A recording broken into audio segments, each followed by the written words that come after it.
waiting for. Cars aren't just a mode of transportation anymore. They are becoming large, smart devices with wheels. I am not just referring to the AVs. Gasoline-powered vehicles and hybrids are smarter than ever, with various device, driver assistance system, personal assistant, advanced powertrain technology, and loads of safety features. In the past, future cars were a simple evolution of the model before, but that has completely changed. The competitive nature of the automotive industry, coupled with the latest technology advancement, will pave the way for future cars that we could only dream of a decade ago. One good example is the Hyundai Prophecy concept, which is a stunning-looking, self-driving electric car with Blade Runner-like technology. It comes from a company no one thought much about it just a few years ago, and it's not alone.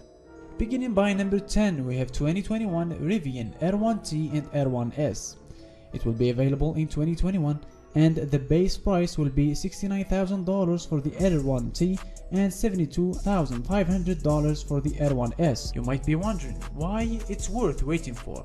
Because it accelerates like a sports car, can off-road like Land Rover's Range Rover, and has a quad motor system. Don't forget about its tech turning ability. The main difference between Rivian R1T and R1S are the body. The basic platform include the lithium-ion battery pack, and the 4 motors is the same, as are the difference power output, the 125 miles per hour top speed, and the supercar-like acceleration. There are 3 variations of each model. The most basic one has 105 kilowatts hour battery pack that delivers up to 230 miles of range, 402 horsepower, and 0 to 60 miles per hour time in just 4.9 seconds. Next is a model within a 135 kilowatts battery, a 300 miles range, a whopping 754 HP, and a 3-second spring to 0 miles to 60. Finally, the 180 kilowatts per hour model can drive for up to 400 miles between charges, make 700 HP, and reach 60 miles per hour in just 3.2 seconds.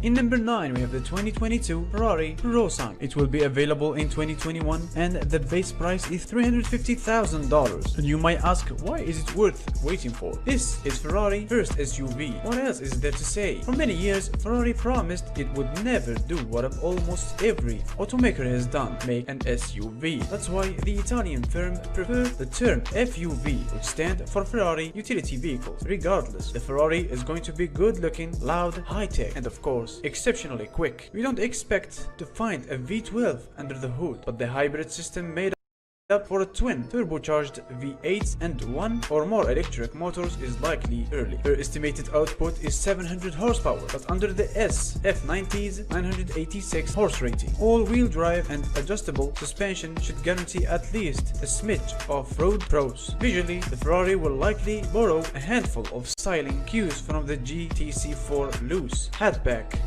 In number 8, we have the 2021 ODE Tron GT. It will be available in 2021, and the base price will be $90,000. You might ask, why is it worth it waiting for? It's ODE's Tesla fighter. If you squint, you might see some of the Porsche Taycan's DNA while looking at the ODE Tron GT concept. That's hardly a surprise. The 2 electric sedan are built on the same bones. We haven't seen the production version of the ODE's sleek, while keeping your foot down will get it to 124 miles per hour in just 12 seconds. Idea of what specification sheets will look on, and the price will be $70,000. And why it is worth waiting for? The 3 will take Volvo-owned Polestar into the SUV segment. Polestar's 1, a plug-in hybrid couple, and 2, an electric fastback, are both in production. The firm is now looking ahead to its tallest vehicle yet, the aptly named 3. Official specifications about the SUV are few and far between, but we expect dual motors, all-wheel drive, about 300 miles of range, and an updated version of the Android-powered infotainment system that made its debut in the 2. From a design standpoint, Polestar told Digital Stand the 3 will draw inspiration from the Respect concept shown above. In number 6, we have 2021 Volkswagen ID4. It will be available in 2021 or late 2020, and the base price will be $36,000. Why is it worth waiting for? It's the first purpose-designed electric car Volkswagen will sell in the US. The Tiguan-sized ID4 is an electric crossover that will join Volkswagen's battery-only ID sub-brand. Although not a ton of information has been revealed about it, we know a rear-wheel drive single-motor version will be available at launch range and an all-wheel drive. Dual motor model will join the range a little later. The ID4 will be built on Volkswagen's modular MEB platform, which also underpins the Euro-only ID3 and the ID Buggy we drove in California in 2019. It will later be joined in showroom by electric van inspired by rare engineering boss. Ladies and gentlemen, we reach notable for performance. Tesla claim 1.9 second 0 to 60 miles per hour, or if you're brave, 0 to 100 in 4.3 seconds and 8.8 second quarter mile time, and a top speed of 250 miles per hour. We expect the all-wheel drive Roadster will pack 3 electric motors, 1 up front and 2 in the rear, but a 2-motor configuration is also possible. The 4-seater EV will also offer a generous 620 miles driving range and a removable glass roof. Tesla is already taking reservation, so enthusiastic can make $5,000 initial deposit and $45,000 payment within 10 days. The Founder Series Roadster require a much higher $245,000 payment within 10 days.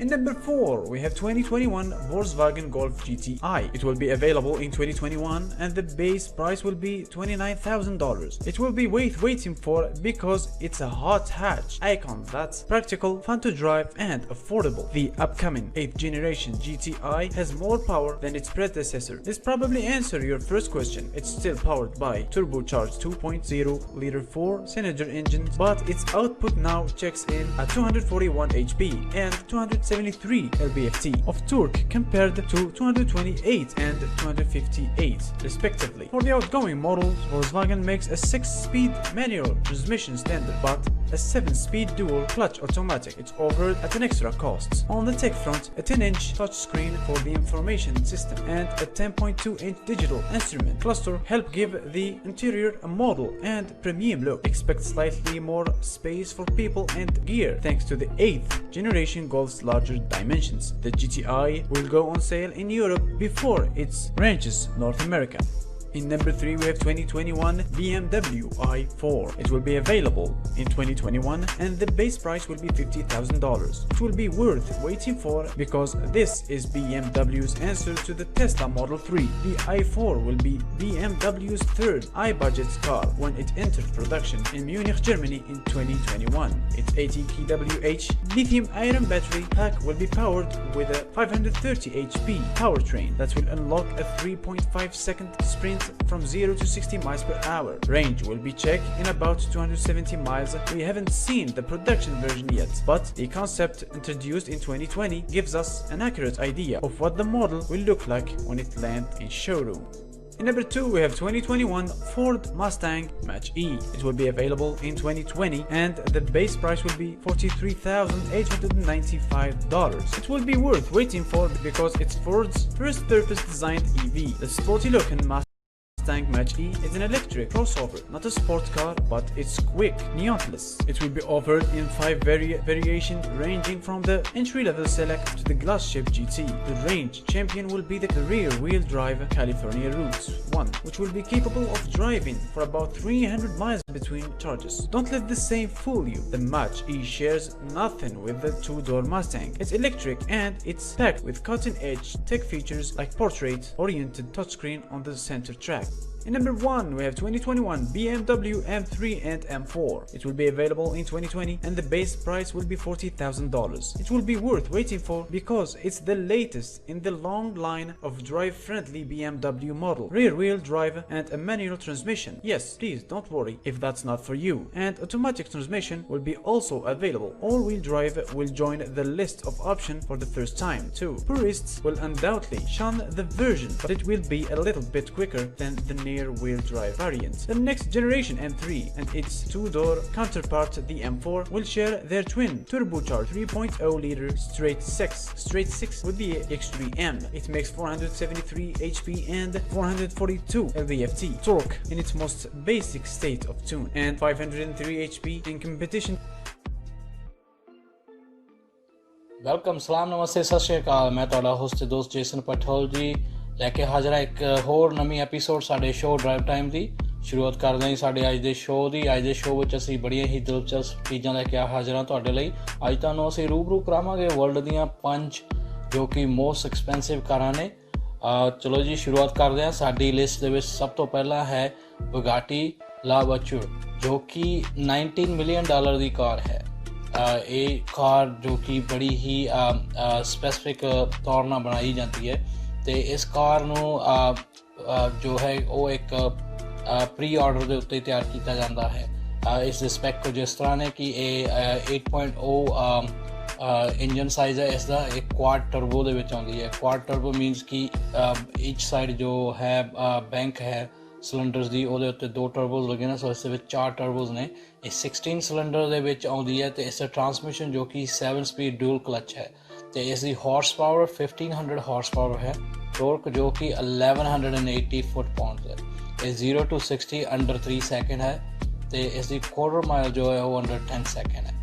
ਤੇ ਹਾਂਜੀ ਅੱਗੇ ਵਧਦੇ ਹਾਂ ਸਾਡੀ list ਦੇ ਵਿੱਚ number 2 ਤੇ ਹੈ ਜੋ ਹੈ ਰੋਲਸ ਰॉयस ਸਵੀਟਟੇਲ ਜੋ ਕਿ 13 ਮਿਲੀਅਨ ਡਾਲਰ ਦੀ ਕਾਰ ਹੈ। ਇਸ ਕਾਰ ਦੇ ਸਪੈਕ ਕੁਝ ਇਸ ਤਰ੍ਹਾਂ ਹਨ ਕਿ ਇਹ 6.75 ਲੀਟਰ ਟਵਿਨ ਟਰਬੋ ਇੰਜਨ ਦੇ ਨਾਲ ਉਪਲਬਧ ਹੈ ਜੋ ਕਿ W12 ਇੰਜਨ ਹੈ। W12 ਹੁੰਦਾ ਕਿ ਈਚ ਬੈਂਕ ਦੇ ਵਿੱਚ ਜੋ 6 ਸਿਲੰਡਰ ਹੁੰਦੇ ਹਨ, ਸੋ ਇਹ W12 ਇੰਜਨ ਹੈ।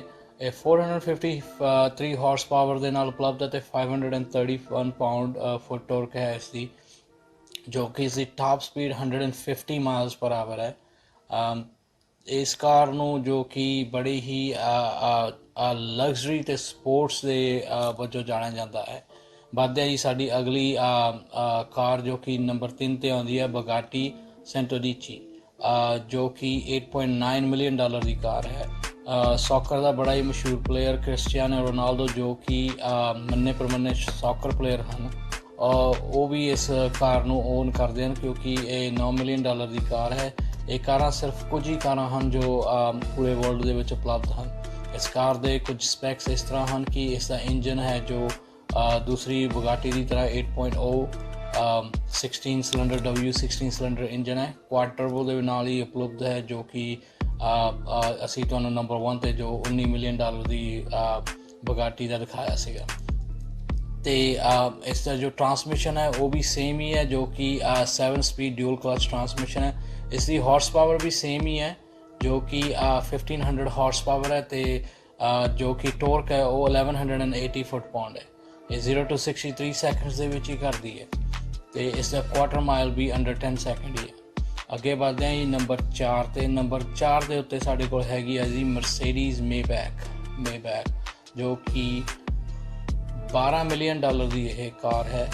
ਇਸ ਨੂੰ ਸਟਾਰ ਜੇਜ਼ੀ ਵੀ ਓਨ ਕਰਦਾ ਹੈ ਤੇ ਇਸ ਕਾਰ ਦੇ ਸਪੈਕ ਕੁਝ ਇਸ ਤਰ੍ਹਾਂ ਨੇ ਕਿ ਇਹ ਜੋ ਹੈ 750 ਟੋਰਕ ਦੇ ਨਾਲ ਉਪਲਬਧ ਹੈ ਤੇ ਇਸ ਦੀ ਟਾਪ ਸਪੀਡ 218 ਮਾਈਲਸ ਪਰ ਆਵਰ ਹੈ ਤੇ 0 to 60 ਜੋ ਜਾਂਦੀ ਹੈ 4.4 ਸੈਕਿੰਡ ਦੇ ਵਿੱਚ ਹੈ ਤੇ 5 litre twin turbo W12 engine ਇਸ ਦੇ ਵਿੱਚ ਉਪਲਬਧ ਹੈ। ਤੇ ਹੁਣ ਤੁਹਾਨੂੰ ਨੰਬਰ 5 ਤੇ ਅਸੀਂ ਦੱਸਦੇ ਹਾਂ ਕਿ ਸਾਡੀ ਲਿਸਟ ਵਿੱਚ ਹੈਗੀ ਆ Lamborghini Veneno ਸੋ ਜੋ ਕਿ ਇੱਕ ਸਪੋਰਟਸ ਲਗਜ਼ਰੀ ਕਾਰ ਹੈ। ਇਹ V12 ਇੰਜਨ ਦੇ ਵਿੱਚ 60 ਡਿਗਰੀ MPI ਮੀਨਸ ਮਲਟੀਪੋਰਟ ਇੰਜੈਕਸ਼ਨ ਦੇ ਉੱਤੇ ਹੈ ਜੋ ਕਿ 60 ਡਿਗਰੀ ਦੇ ਉੱਤੇ ਹਨ। ਡਿਸਪਲੇਸਮੈਂਟ ਇਸ ਦੀ ਜੋ ਕਿ 6.5 ਲੀਟਰ ਹੈ ਤੇ ਇਸ ਦਾ ਕੰਪਰੈਸ਼ਨ ਰੇਸ਼ੀਓ ਜੋ ਹੈ 11:8:1 ਹੈ। ਸੋ ਇਸ ਦੀ ਕੰਪਰੈਸ਼ਨ ਬੜਾ ਹਾਈ ਕੰਪਰੈਸ਼ਨ ਹੈ। ਜੋ ਇਸ ਦੀ ਟੋਰਕ ਹੈ ਉਹ 507 ਫੁੱਟ ਪਾਉਂਡਸ ਹੈ 5500 RPM ਦੇ ਉੱਤੇ। weight to power ratio ਇਸ ਦੀ 199 kg ਹੈ ਤੇ ਲੂਬਰੀਕੇਸ਼ਨ ਇਸ ਦਾ ਡਰਾਈਵ ਸੰਪ ਹੈ। ਹਾਂਜੀ ਵੱਧਦੇ ਹਾਂ ਸਾਡੇ ਅਗਲੇ ਸੈਗਮੈਂਟ ਵੱਲ। ਅਗਲਾ ਸੈਗਮੈਂਟ ਵਿੱਚ ਅੱਜ ਅਸੀਂ ਤੁਹਾਨੂੰ ਸਟੇਟ ਆਫ ਕੈਲੀਫੋਰਨੀਆ ਦੇ ਸਮੋਗ ਚੈੱਕ ਪ੍ਰੋਗਰਾਮ ਬਾਰੇ ਦੱਸਾਂਗੇ ਕਿ ਤੁਹਾਨੂੰ ਲੈ ਕੇ ਜਾਵਾਂਗੇ ਸਾਡੇ ਇੱਕ ਸਮੋਗ ਚੈੱਕ ਸਟੇਸ਼ਨ 'ਤੇ ਵਿਖਾਵਾਂਗੇ ਕਿ ਅਸੀਂ ਤੁਹਾਨੂੰ ਕਿ ਸਮੋਗ ਚੈੱਕ ਪ੍ਰੋਸੀਜਰ ਕਿੱਦਾਂ ਹੁੰਦਾ ਵਾ ਇਸ 'ਤੇ ਕੈਲੀਫੋਰਨੀਆ ਦੇ ਵਿੱਚ ਜੋ ਕਿ ਬੜਾ ਹੀ ਸਟ੍ਰਿਕਟ ਮੰਨਿਆ ਜਾਂਦਾ ਹੈ ਪੂਰੇ USA ਦੇ ਵਿੱਚ। ਇਸ ਸਮੋਗ ਚੈੱਕ ਪ੍ਰੋਗਰਾਮ ਦੇ ਵਿੱਚ 2 ਤਰ੍ਹਾਂ ਦੇ ਸਮੋਗ ਹੁੰਦੇ ਨੇ, ਇੱਕ ਹੁੰਦਾ ਹੈ ਬਾਰ 97 ਤੇ ਦੂਸਰਾ ਹੁੰਦਾ ਬਾਰ OS। ਬਾਰ 97 ਜੋ ਹੈ ਉਹ 99 ਐਂਡ 올ਡਰ ਵਹੀਕਲਸ ਦੇ ਉੱਤੇ ਹੁੰਦਾ ਹੈ ਜਿਸ ਵਿੱਚ ਕੀ ਹੁੰਦਾ ਕਿ ਜੋ ਗੈਸ ਐਨਾਲਾਈਜ਼ਰ ਹੈ ਗੈਸ ਐਨਾਲਾਈਜ਼ਰ ਡਾਇਨਾਮੋਮੀਟਰ ਨੂੰ ਦੋਨਾਂ ਨੂੰ ਇਕੱਠਿਆਂ ਯੂਜ਼ ਕੀਤਾ ਜਾਂਦਾ ਹੈ ਜੋ ਕਿ ASM ਐਕਸਲਰੇਸ਼ਨ ਸਿਮੂਲੇਸ਼ਨ ਮੋਡ ਜੋ ਕਿ ਤੁਹਾਡੇ ਵਹੀਕਲ ਨੂੰ ਅੰਡਰ ਲੋਡ ਦੇ ਵਿੱਚ ਟੈਸਟ ਕਰਦਾ ਹੈ।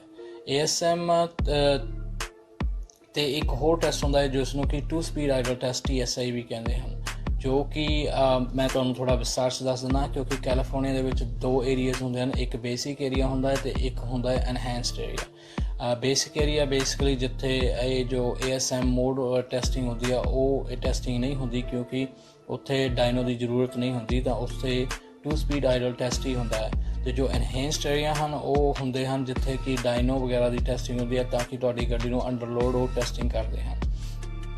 ਜੋ ਕਿ ਜੋ ASM ਮੋਡ ਹੈ ਉਸ ਦੇ ਵਿੱਚ ਬੇਸਿਕਲੀ 3 ਗੈਸਿਸ ਮੈਜਰ ਹੁੰਦੀਆਂ ਹਨ, ਹਾਈਡਰੋਕਾਰਬਨ, CO ਅਤੇ ਨਾਈਟ੍ਰੋਜਨ ਆਕਸਾਈਡ। ਜੋ ਕਿ 2 ਸਪੀਡ ਆਈਡਲ ਟੈਸਟ ਹੈ ਉਸ ਦੇ ਵਿੱਚ ਸਿਰਫ 2 ਹੀ ਗੈਸਿਸ ਮੈਜਰ ਹੁੰਦੀਆਂ ਹਨ, ਉਹ ਹੈ ਹਾਈਡਰੋਕਾਰਬਨ ਅਤੇ CO। ਜੋ ASM ਟੈਸਟਿੰਗ ਹੈ ਉਹ ਬੇਸਿਕਲੀ 25 ਮਾਈਲਸ ਪਰ ਆਵਰ ਅਤੇ 15 ਮਾਈਲਸ ਪਰ ਆਵਰ ਦੇ ਉੱਤੇ ਟੈਸਟਿੰਗ ਹੁੰਦੀ ਆ ਅੰਡਰਲੋਡ ASM ਦੇ ਵਿੱਚ। ਅਤੇ ਜੋ 2 ਸਪੀਡ ਆਈਡਲ ਹੈ ਉਸ ਦਾ ਬੇਸਿਕਲੀ ਇਹੀ ਹੈ ਕਿ ਪਹਿਲਾਂ ਤੁਸੀਂ 2500 RPM 'ਤੇ ਵਹੀਕਲ ਨੂੰ ਲੈ ਕੇ ਜਾਂਦੇ ਹੋ ਅਤੇ ਉਸ ਟਾਈਮ 'ਤੇ ਹਾਈਡਰੋਕਾਰਬਨ ਅਤੇ CO ਦੀ ਮੈਜਰਮੈਂਟ ਹੁੰਦੀ ਹੈ। ਉਸ ਤੋਂ ਬਾਅਦ ਤੁਸੀਂ ਆਈਡਲ ਦੇ ਉੱਤੇ ਵਹੀਕਲ ਨੂੰ ਰੱਖਦੇ ਹੋ ਜਿਸ ਦੇ ਉੱਤੇ ਕਿ ਜੋ ਹਾਈਡਰੋਕਾਰਬਨ ਅਤੇ CO ਦੀ ਮੈਜਰਮੈਂਟ ਹੁੰਦੀ ਹੈ। ਸੋ ਬੇਸਿਕਲੀ ਇਹ ਜੋ ASM ਹੈ ਉਹ ਸਿਰਫ ਪੁਰਾਣੀਆਂ ਗੱਡੀਆਂ ਦੇ ਲਈ ਯੂਜ਼ ਕੀਤਾ ਜਾਂਦਾ ਹੈ, ਜਿੱਥੇ ਹਾਈ ਪੋਲਿਊਸ਼ਨ ਹੁੰਦਾ ਹੈ ਤਾਂ ਉਸ ਜਗ੍ਹਾ ਨੂੰ ਐਨਹੈਂਸਡ ਏਰੀਆ ਦੇ ਵਿੱਚ ਕਨਵਰਟ ਕਰ ਦਿੱਤਾ ਜਾਂਦਾ ਹੈ। ਹਾਂਜੀ, ਅੱਗੇ ਵਧਦੇ ਹਾਂ। ਸਾਡਾ ਜੋ ਸੈਕੰਡ ਟੈਸਟਿੰਗ ਪ੍ਰੋਸੀਜਰ ਹੈ ਉਹ ਬਾਰ OS ਜੋ ਕਿ 2000 ਤੋਂ ਨਵੀਆਂ ਗੱਡੀਆਂ ਦੇ ਵਿੱਚ ਹੀ ਯੂਜ਼ ਕੀਤਾ ਜਾਂਦਾ ਹੈ। ਇਹ ਜੋ ਸਿਸਟਮ ਹੈ ਬੇਸਿਕਲੀ ਟੋਟਲੀ ਕੰਪਿਊਟਰ ਕੰਟਰੋਲਡ ਹੈ, ਜਿਸ ਤਰ੍ਹਾਂ ਕੀ ਹੈ ਕਿ ਡੈਡ ਜੋ ਕਿ ਇੱਕ ਡਾਟਾ ਐਕੁਜੀਸ਼ਨ ਡਿਵਾਈਸ ਹੈ ਤੁਹਾਡੀ ਓਵਰੀ 2 ਪੋਰਟ ਦੇ ਨਾਲ ਕਨੈਕਟ ਹੁੰਦੀ ਹੈ ਅਤੇ ਉਸ ਤੋਂ ਉਹ ਸਾਰਾ ਡਾਟਾ ਪੁੱਲ ਕਰਦੀ ਹੈ, ਜਿਸ ਤਰ੍ਹਾਂ ਕਿ PIDs ਐਂਡ TIDs ਹੁੰਦੀਆਂ ਹਨ, ਅਤੇ ਉਹ PIDs ਐਂਡ TIDs ਤੋਂ ਪੂਰਾ ਡਾਟਾ ਪੁੱਲ ਕਰਦੀ ਹੈ ਅਤੇ ਤੁਹਾਡੇ ਜੋ ਰੈਡਨੈਸ ਮੋਨੀਟਰਸ ਨੇ ਜਾਂ ਕੋਡਸ ਨੇ ਉਹ ਸਾਰਾ ਡਾਟਾ ਪੁੱਲ ਹੁੰਦਾ ਹੈ ਬਾਰ OS ਦੀ ਇੱਕ ਸੌਫਟਵੇਅਰ ਦੇ ਜ਼ਰੀਏ। ਤਾਂ ਜੋ ਨਵੀਆਂ ਕਾਰਾਂ ਹਨ ਇਹਨਾਂ ਦੇ ਕੰਪਿਊਟਰ ਇੱਕ ਬਲੈਕ ਬਾਕਸ ਦੀ ਤਰ੍ਹਾਂ ਕੰਮ ਕਰਦੇ ਹਨ ਕਿ ਸਿਰਫ ਇਨਫੋ ਨਹੀਂ ਸਟੋਰ ਹੁੰਦੀ। ਇਹ ਜੋ ਵੀ ਕੁਝ ਹੁੰਦਾ ਹੈ ਕਿ ਫੋਰ ਐਗਜ਼ਾਮਪਲ ਕਿ ਤੁਸੀਂ ਅਗਰ ਬੈਟਰੀ ਡਿਸਕਨੈਕਟ ਕਰ ਦਿੰਦੇ ਹੋ, ਕਿ ਤੁਸੀਂ ਸੋਚਦੇ ਹੋ ਕਿ ਅਸੀਂ ਚੈੱਕ ਇੰਜਨ ਲਾਈਟ ਨੂੰ ਅਰੇਜ਼ ਕਰ ਦਾਂਗੇ ਜਾਂ ਤੁਹਾਡੀ ਬੈਟਰੀ ਡੈਡ ਹੋ ਜਾਂਦੀ ਹੈ, ਉਹ ਸਭ ਕੁਝ ਉਸ ਦੇ ਵਿੱਚ ਸਟੋਰ ਹੁੰਦਾ ਹੈ। ਉਸਨੂੰ ਅਸੀਂ ਵਾਰਮ ਅਪ ਸਾਈਕਲਸ ਵਗੈਰਾ ਦਾ ਨਾਮ ਵੀ ਦਿੰਦੇ ਹਾਂ ਕਿ ਤੁਹਾਡੀ ਗੱਡੀ ਦੀ ਲਾਸਟ ਟਾਈਮ ਜਦੋਂ ਤੁਸੀਂ ਬੈਟਰੀ ਡਿਸਕਨੈਕਟ ਕੀਤੀ ਸੀ ਜਾਂ ਤੁਸੀਂ ਕੋਰਸ ਕਲੀਅਰ ਕੀਤੇ ਸੀ, ਉਸ ਤੋਂ ਬਾਅਦ ਕਿੰਨੇ ਸਾਈਕਲਸ ਨੇ ਤੁਸੀਂ ਜੋ ਵਾਰਮ ਅਪ ਦੇ ਉਹ ਪ੍ਰੋਸੀਡ ਕੀਤੇ ਹਨ।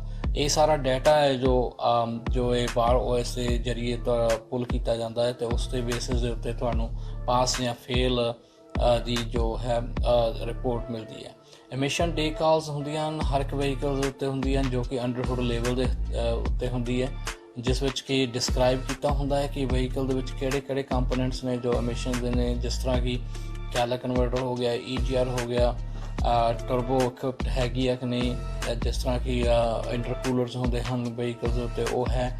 ਅੱਜ ਕੱਲ੍ਹ ਨਵੀਆਂ ਗੱਡੀਆਂ ਦੇ ਵਿੱਚ ਡੋਰ ਸਿਸਟਮ ਜਿਸ ਨੂੰ ਕਿ ਡਾਇਰੈਕਟ ਓਜ਼ੋਨ ਰੇਡੀਏਟਰ ਕਹਿੰਦੇ ਹਨ ਉਹ ਉਪਲਬਧ ਹੈ ਕਿ ਨਹੀਂ। ਇਹੋ ਜਿਹੀਆਂ ਚੀਜ਼ਾਂ ਸਾਰੀਆਂ ਉਸ ਦੇ ਉੱਤੇ ਲੇਵਲ ਦੇ ਉੱਤੇ ਹੁੰਦੀਆਂ ਹਨ। ਤੁਸੀਂ ਦੇਖ ਸਕਦੇ ਹੋ ਵੀਡੀਓ ਦੇ ਵਿੱਚ ਜੋ ਕਿ ਇਹ ਵਹੀਕਲ ਹੈ ਇਸ ਦੇ ਉੱਤੇ ਐਮਿਸ਼ਨ ਲੈਵਲ ਲੱਗਾ ਹੋਇਆ ਅਤੇ ਇਸ ਐਮਿਸ਼ਨ ਲੈਵਲ ਦੇ ਉੱਤੇ ਸਾਰੀ ਇਨਫੋਰਮੇਸ਼ਨ ਹੈ। ਇਹ ਜੋ ਇਨਫੋਰਮੇਸ਼ਨ ਹੈ ਤਾਂ ਟੈਕਨੀਸ਼ੀਅਨ ਸਾਰੀ ਵਹੀਕਲ ਦੇ ਉੱਤੇ ਦੇਖ ਕੇ ਕਿ ਸਾਰੇ ਐਮਿਸ਼ਨ ਕੰਪੋਨੈਂਟਸ ਉਪਲਬਧ ਹਨ, ਕੋਈ ਚੇਂਜ ਤਾਂ ਨਹੀਂ ਹੋਇਆ।